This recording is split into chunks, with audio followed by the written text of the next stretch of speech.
Se incauta 1 millón de medicamentos falsos. Los operativos se realizaron en Quito e Ibarra.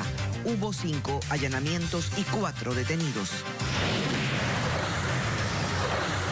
Presidente Guillermo Lasso impulsa un plan Ecuador con ayuda de países amigos para combatir el narcotráfico.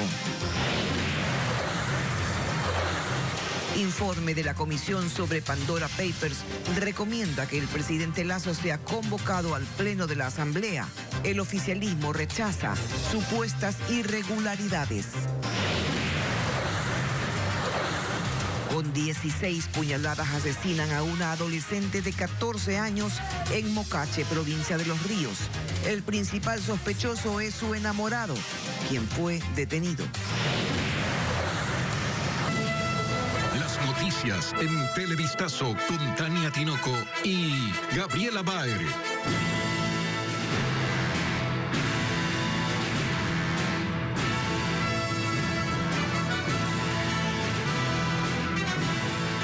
Buenas tardes, amigos. Bienvenidos a una nueva emisión de Televistazo.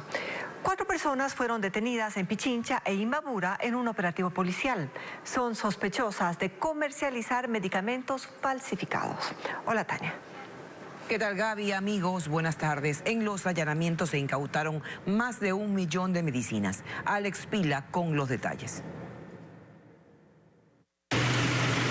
Los allanamientos ocurrieron en Quito e Ibarra. Estos inmuebles servían como centro de acopio para distribuir medicina falsa. Como resultado tenemos más de 1 millón de medicamentos tipo pastillas. A la policía y a la fiscalía les tomó unos 6 meses desarticular la organización, que transportaba el producto desde Perú y Colombia por caminos clandestinos. Se realizaron 4 detenciones de ciudadanos ecuatorianos que no tienen antecedentes previos. Personal de la Agencia Nacional de Regulación, Control y Vigilancia Sanitaria identificó numerosos fármacos de nombre comercial pero sin registro sanitario. Se pretendía venderlos a la población. La más importante es la terramicina, que ya salió del mercado nacional de aquí de Ecuador. Ya estamos más o menos hace unos 6 años atrás que este medicamento ya no se vende aquí en el Ecuador. El valor de los insumos sería de $400.000, pero al salir al mercado su valor se duplicaría. Insumos médicos y productos de consumo humano caducados, adulterados, sin contar con las regulaciones sanitarias correspondientes, productos que eran envasados de manera irregular y almacenados y comercializados. Tanto la policía como la fiscalía continúan con las investigaciones para determinar si más personas estarían involucradas. Por decisión de la Corte Constitucional, la vigencia del estado de excepción decretado por el presidente Guillermo Lasso terminará en 11 días. El organismo condicionó al gobierno la participación de las Fuerzas Armadas en seguridad interna solo en 9 provincias. Paul Romero nos informa. El gobierno pretendía que policías y militares trabajen de manera coordinada en las calles durante 2 meses por el incremento de la actividad delictiva, pero la Corte Constitucional redujo el tiempo a 30 días. La vigencia del estado de excepción por grave conmoción interna terminará el próximo 16 de noviembre por decisión de la Corte Constitucional, que además limitó el estado de excepción a 9 provincias: Esmeraldas, Sucumbíos, Pichincha, Santo Domingo, Manabí, Los Ríos, Guayas, Santa Elena y El Oro. No es la primera vez que la Corte Constitucional observa al Ejecutivo por la declaratoria de estado de excepción, como lo advierte el constitucionalista Ismael Quintana. Sin justificación alguna se argumenta grave conmoción interna, ¿no? Cuando la Corte ya ha dicho en otros casos previos que el tema del incremento de la inseguridad o de la delincuencia no configura la causal de conmoción interna, ni mucho menos puede ser utilizado para, por ejemplo, disponer la movilización de Fuerzas Armadas. Durante los 5 días de feriado, en plena vigencia del estado de excepción, se registraron 49 muertes violentas en el país, una cifra alarmante. ¿Funciona la presencia militar y policial en las calles?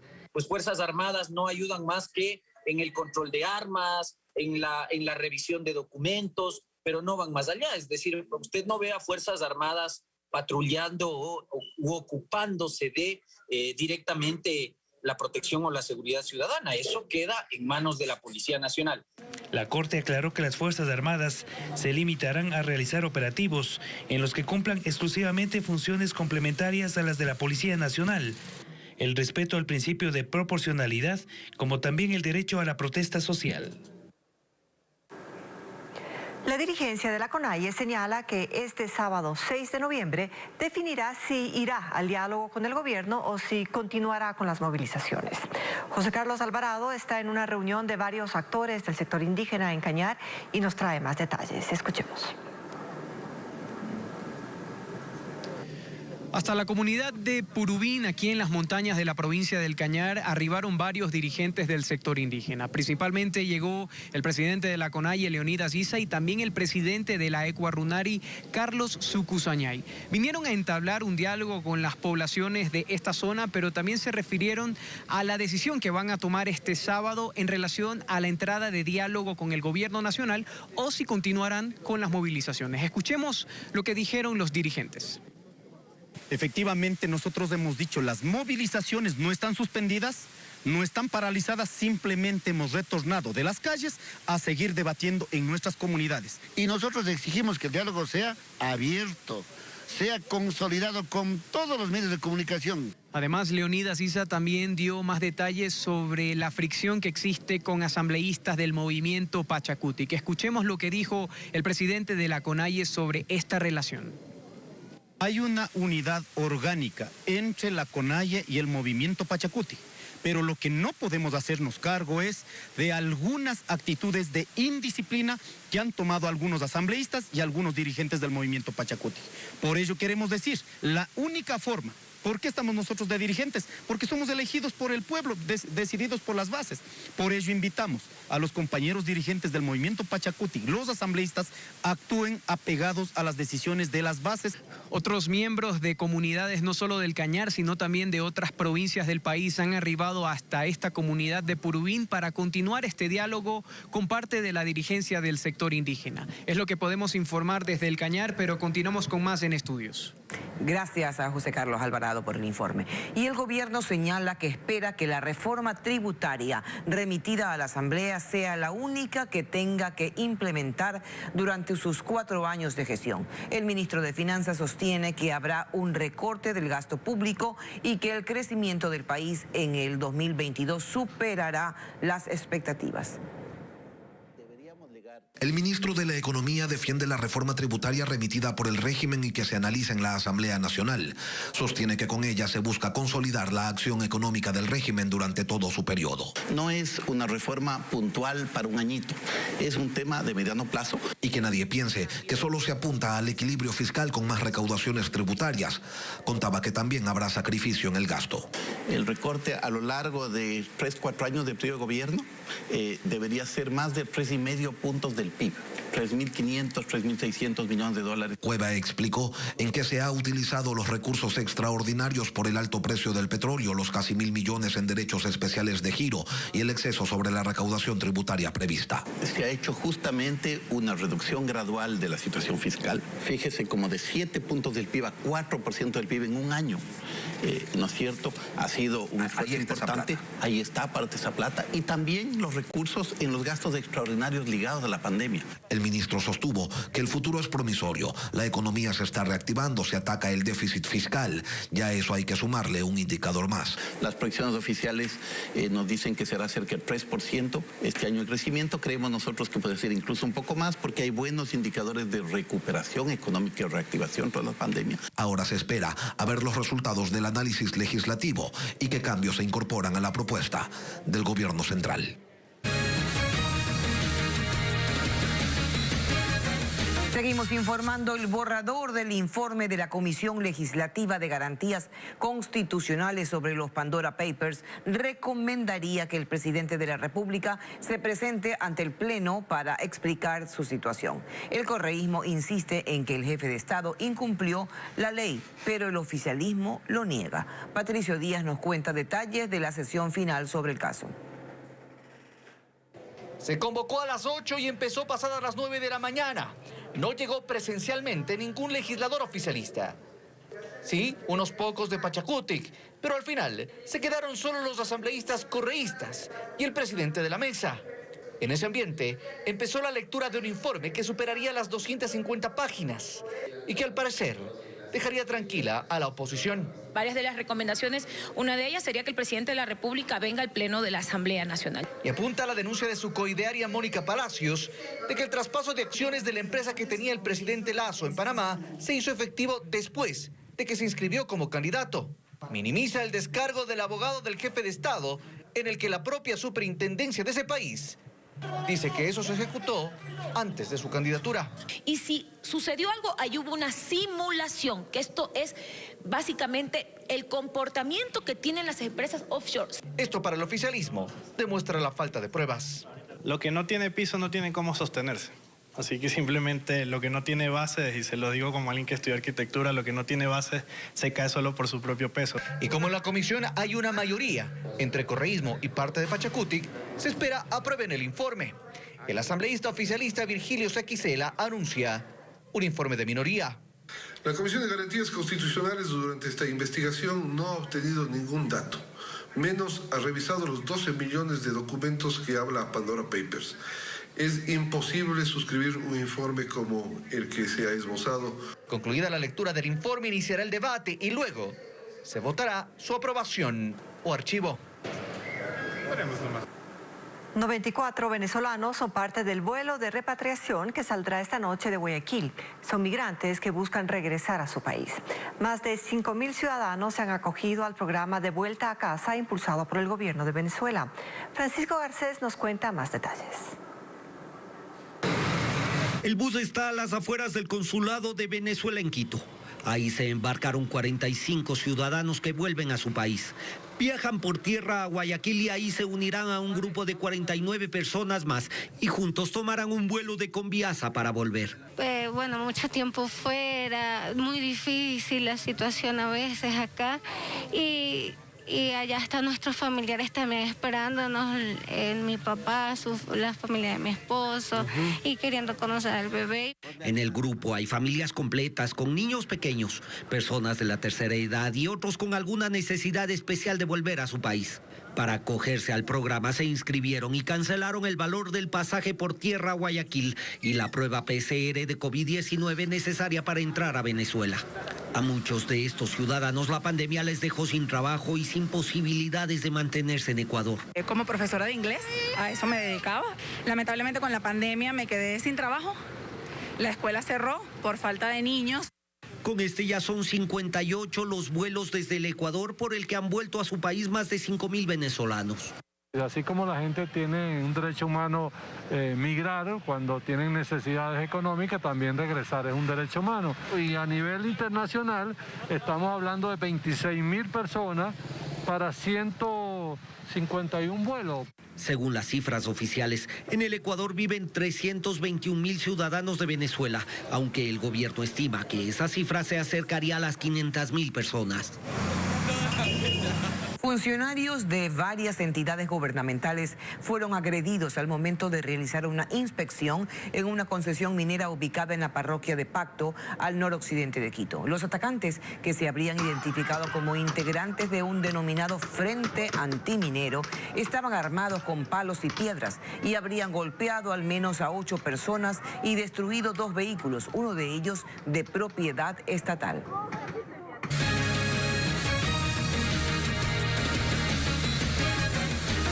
Continuamos. 2 investigadores ecuatorianos confirman la seguridad que proporciona la aplicación de una tercera dosis de vacuna contra el COVID-19 de forma combinada, es decir, de fármacos de diferentes compañías.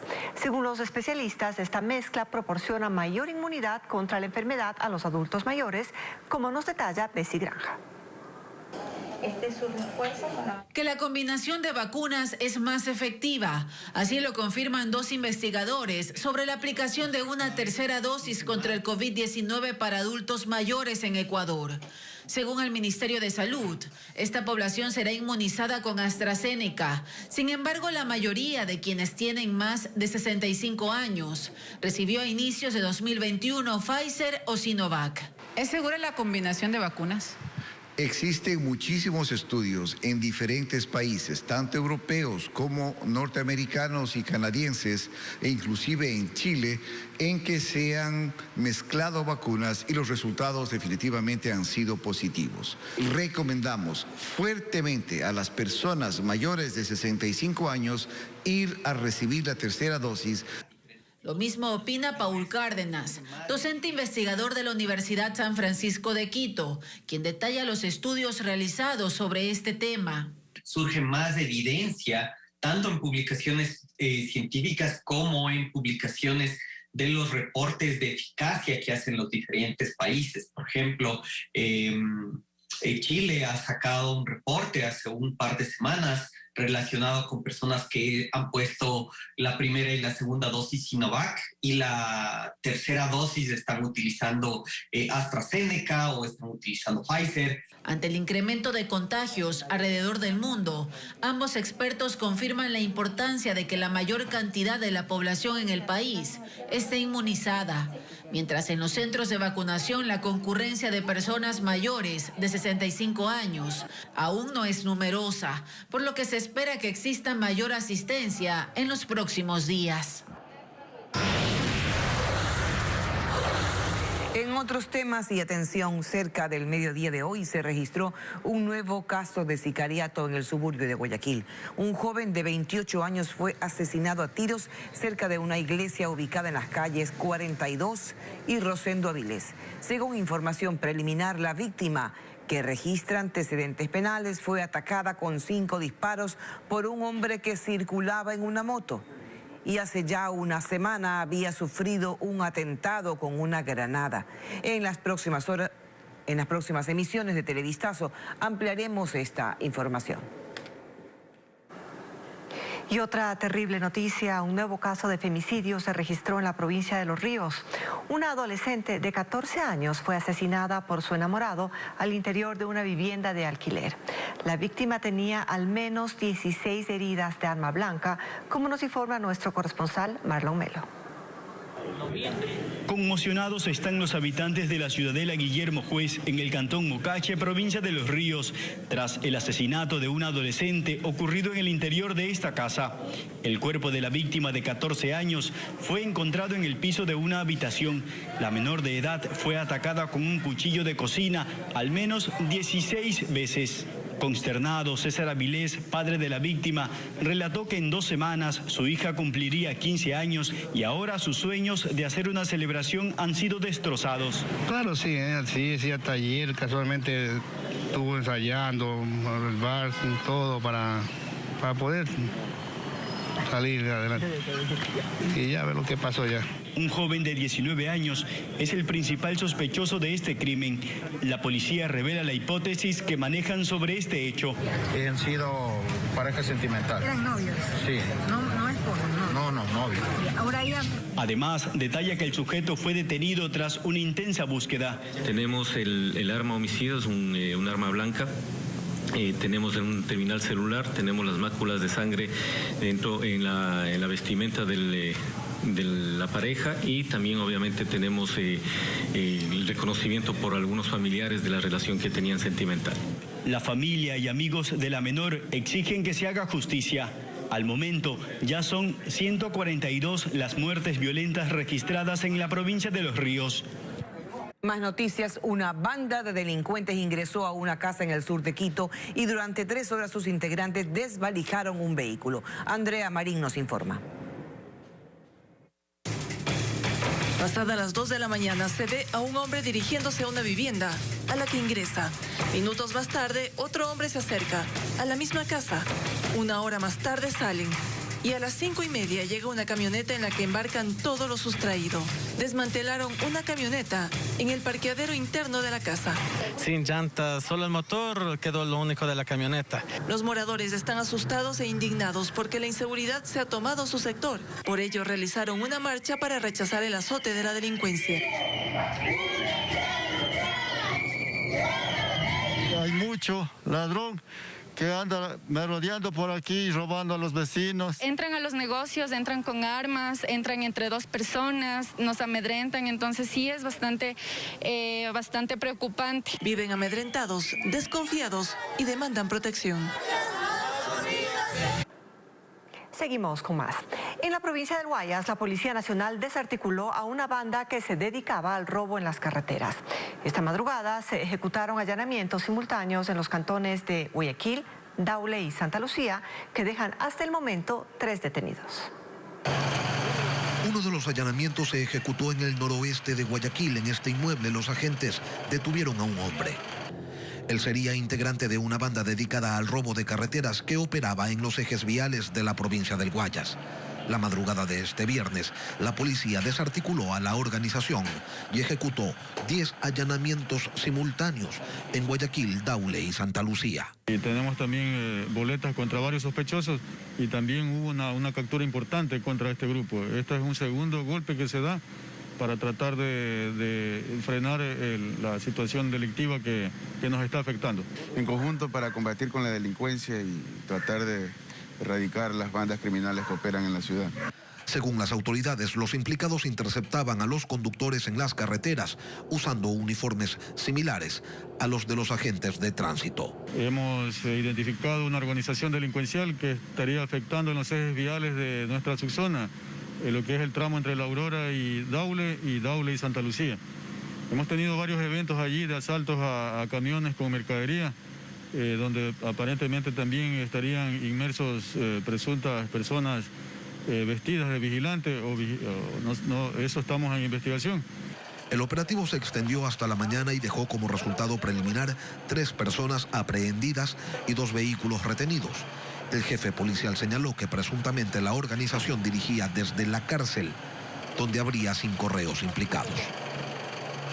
Y un hombre fue asesinado anoche en un bar ubicado en el cantón Portoviejo, en la provincia de Manabí. Según información preliminar, la víctima fue interceptada por 3 sujetos, quienes le dispararon en 7 ocasiones. Los sicarios, tras cometer el crimen, huyeron en un auto blanco y posteriormente abordaron un taxi, pero la policía logró la captura de los sospechosos, a los que se les encontró un arma de fuego.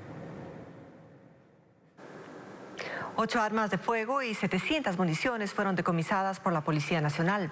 La incautación se realizó en los andenes de la terminal terrestre de Guayaquil. En este caso hay un ecuatoriano y un extranjero retenido. María Gabriela Carpio nos cuenta más.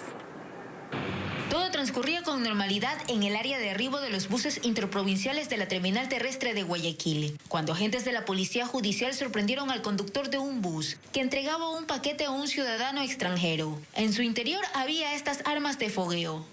En ese momento los 2 ciudadanos, de una manera sospechosa y con actitudes evasivas, proceden a hacer el cambio rápido de un cartón, en el cual posteriormente, al ser abordados ya por los agentes nuestros de Policía Judicial, es así que se pudo determinar que existen 8 armas y los 700 cartuchos que se han decomisado el día de hoy. Juan Pablo Luna, jefe subrogante de la Policía Judicial, explicó que estas armas decomisadas son similares a las armas de fuego, pero son consideradas no letales y no son permitidas para personas naturales. La única entidad o persona jurídica que podría tener este tipo de armas son las compañías de seguridad. En este caso, los cartuchos de estas armas poseen pólvora, pero también poseen unos cartuchos de goma. El armamento confiscado provenía desde Santo Domingo de los Áchilas y los agentes investigan si la cooperativa de transporte estaría involucrada en este delito. No podemos creer de que una persona reciba un cartón, una encomienda sin saber lo que contiene al interior, ¿no?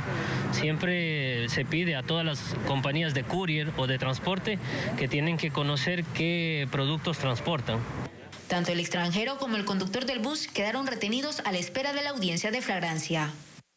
Y para finalizar, les traemos un sitio ideal para realizar turismo rural. Se trata de la finca integral El Balsal, ubicada en el cantón Puyango, en la provincia de Loja.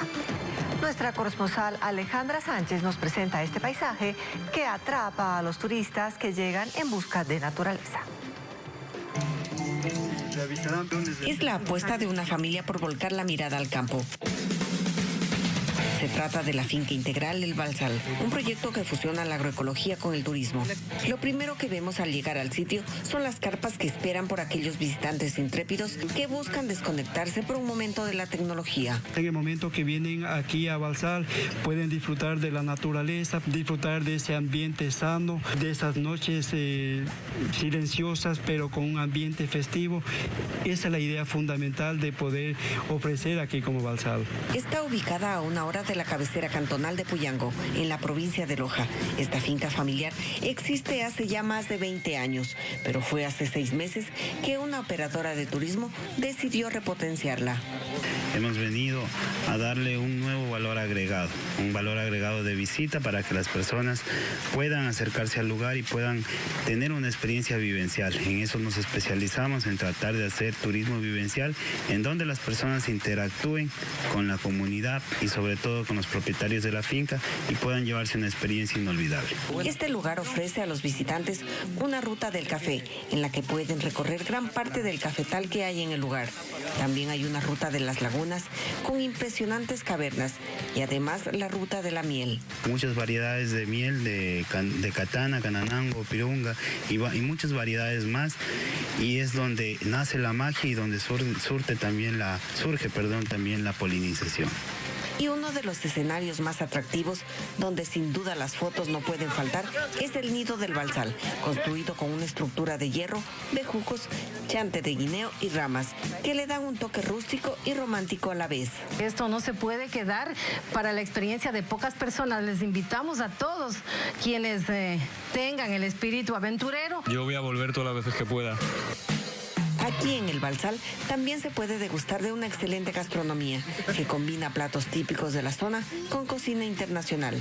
Por ahora la finca tiene una capacidad de aforo para 30 personas que deben cumplir con las medidas de bioseguridad. El Balsal en Puyango, Loja, parte de nuestro maravilloso Ecuador. Gaby. Un lindo lugar y así estamos despidiendo. Las noticias regresan a las 19 horas para ustedes. Buenas tardes.